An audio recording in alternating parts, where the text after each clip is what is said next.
And lest you form the impression that Rowan and I agree about everything, there are a range of matters on which Rowan is moving towards the light.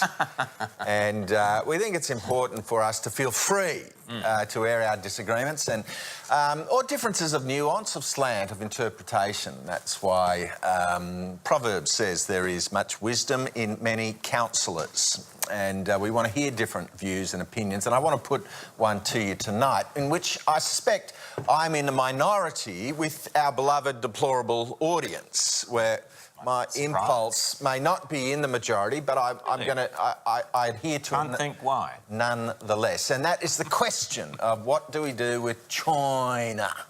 As was so beautifully rendered. I think it was a Telstra ad with a bloke and his son in a beautiful blue combi.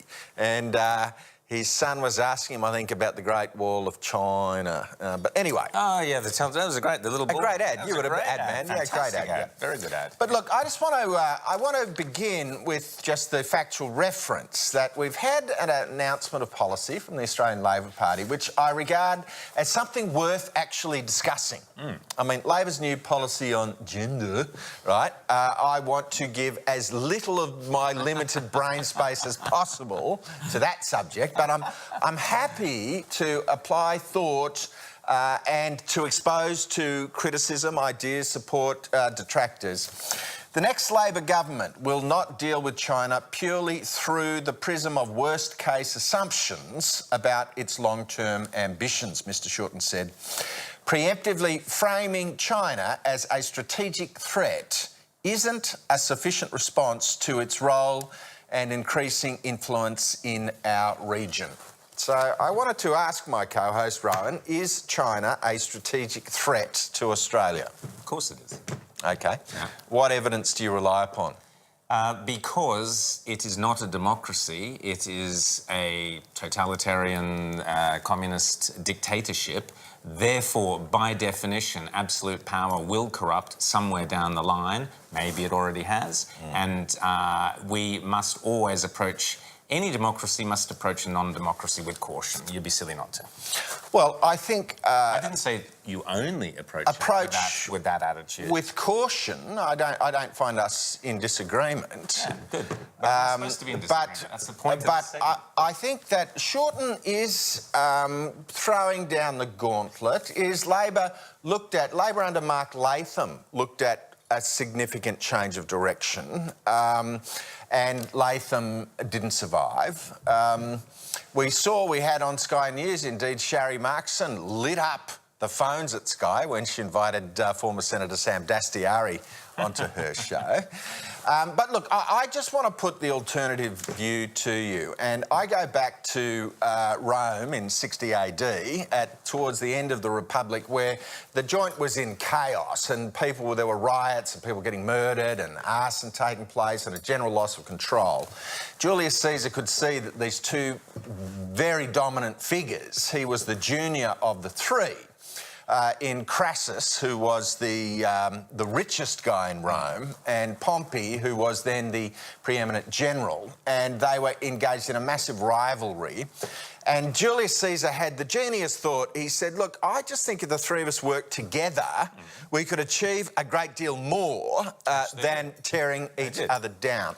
And I just think at the beginning, in the first couple of decades of the 21st century, when we look at a country like China, and I would say the same thing of Russia, that we have a choice. We are not bound to engage in this permanent... we have the Australian Strategic Policy Institute has just released a paper saying that there are 300 senior Chinese military scholars who have come to Australia to try and penetrate the wall of the Five Eyes intelligence, and they're trying to hoover up and steal all of our secrets. And I would say I find this to be characteristic of the input of the Australian Strategic Policy Institute, which comes up with few strategic ideas, but does manage to smear China basically every time it cuts and pastes something out of the CIA handbook. And I'm just saying to you, the Chinese civilisation is the oldest continuing civilisation in the world, OK? It's not going anywhere. 1.4 billion people, it's got about a sixth of the world's population. All of them are studying English.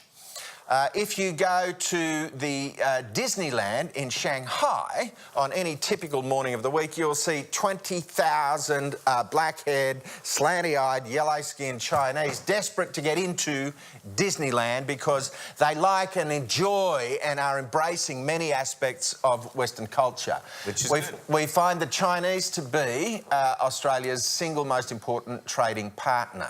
The Chinese provide the greatest number of purchases of Australian education exports, the greatest number of foreign students. We find 1 million Chinese coming to Australia each year to visit. And I just say, well, 1 out of 4 ships leaving an Australian port goes straight to China. Yep. And I am a ruthless realist in relation to foreign policy, like Henry Kissinger. I don't believe in indulging in fantasies or wishing the world was something other than what it is. My view of China's conduct in the South China Sea, we have to remember that that is the access to their ports. And, you know, China, in the same way, Chinese could run out of fuel if they couldn't get access to ships for more than, you know, a couple of weeks. You got 1.6 billion people consuming energy. China simply cannot and will not risk inability to access their own sea lane. So I just say the Chinese have got very little history of invading others or of dropping bombs. The United States, NATO Atlantic Alliance has dropped bombs, shall we say, in Iraq, in Afghanistan, in Yemen, all over the joint. The Chinese have not dropped bombs on anybody else in recent decades. The greatest humanitarian achievement in human history is the lifting out of poverty of 700 or 800 million people since Deng Xiaoping came to power in 1980. He committed to lifting the standard of living of the average Chinese by a factor of 4, which he managed to achieve. So I am not uncritical of China's conduct, but I just say... You're sounding like a PR firm. You're sounding like a PR firm. Well, there are plenty it's of Chinese... factual. It's factual. Well, yeah. There's plenty of Chinese dissidents who will tell you about the horror of living under that regime. There are plenty of... there's 1 million Uyghurs, Muslim Uyghurs, currently in some form of holiday camps, apparently, according to the PR system, but they sound like kind of basically re-education camps. You know, as I said before, you're dealing with a communist dictatorship. We know, and he knows, power corrupts, absolutely. So it's all fine what you're saying, but it would only be a fool who would not be cautious in dealing with an outfit that has no democracy whatsoever. Anyway, that was our debate. Okay. Not really much of a debate. Little bit of lefty lunacy just to end up on our